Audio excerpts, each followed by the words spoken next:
بسم اللہ الرحمن الرحیم۔ السلام علیکم ویورز۔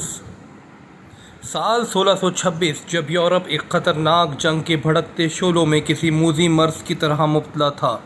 جنگ میں اسٹیڈن کا دلیر اور بہادر کرسچن اپنی شجاعت، دلیری اور بہادری کا سکہ جمائے ہوئے تھا اور پورے یورپ میں اس کی بہادری کے چرچے مچے ہوئے تھے۔ اس کا ستارہ اقبال عروج پر تھا۔ دولت، حشمت اور شہرت سبھی کچھ اسے حاصل تھا، مگر محروم تھا تو اولاد کی نعمت سے۔ بالآخر 1626 میں اس کے ہاں ایک بیٹی پیدا ہوئی جس کا نام کرسٹینا رکھا گیا۔ اسٹیڈن کا بادشاہ کرسچن نے اپنی ساری عمر جنگ و جدال میں گزاری تھی اور اس کی موت بھی میدان جنگ میں ہی واقع ہوئی۔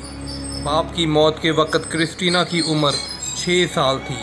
بادشاہ کو بیٹے کی تو اولاد نہیں تھی، اسی لیے کرسٹینا ہی کو تخت و تاراج کا وارث قرار دیا گیا۔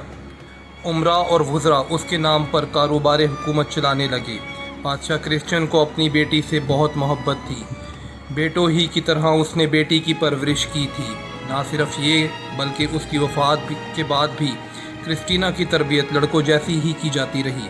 کرسٹینا گھڑ سواری کرتی، شکار کھیلتی، مردانہ کپڑے پہنتی، گویا سارے ہی کام مردانہ انداز و اطوار سے انجام دیا کرتی۔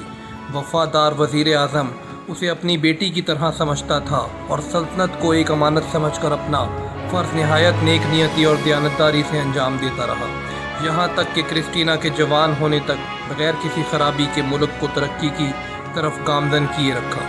جب کرسٹینا شادی کے قابل ہو گئی تو وزراء نے آپس میں صلح مشورہ کیے اور اس نتیجے پر پہنچے کہ اس کی شادی شہزادے میزی سے کر دی جائے۔ شہزادہ میزی وجیح، خوبصورت اور بہادر تھا۔ میدان جنگ میں متعدد بار کارہائے نمایاں سر انجام دے چکا تھا۔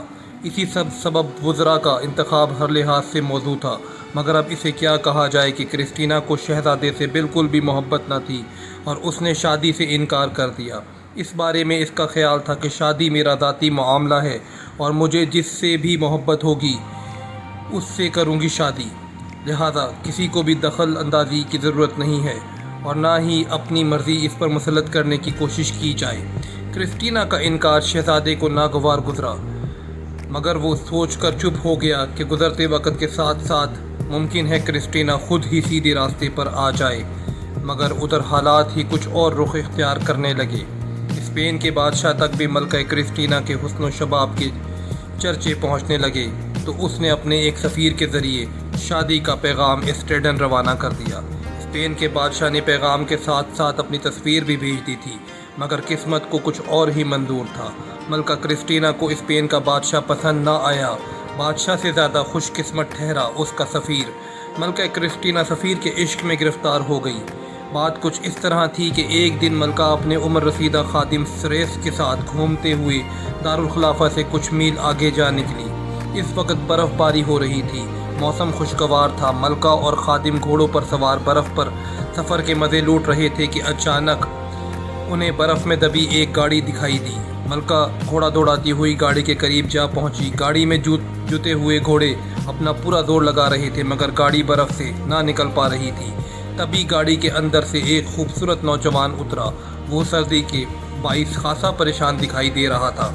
بیزار ہو کے بڑبڑانے لگا کہ لعنت ہو اس سفر پر، کہاں ہمارا شاندار اسپین اور کہاں یہ دوزخ سے بھی بدتر ملک۔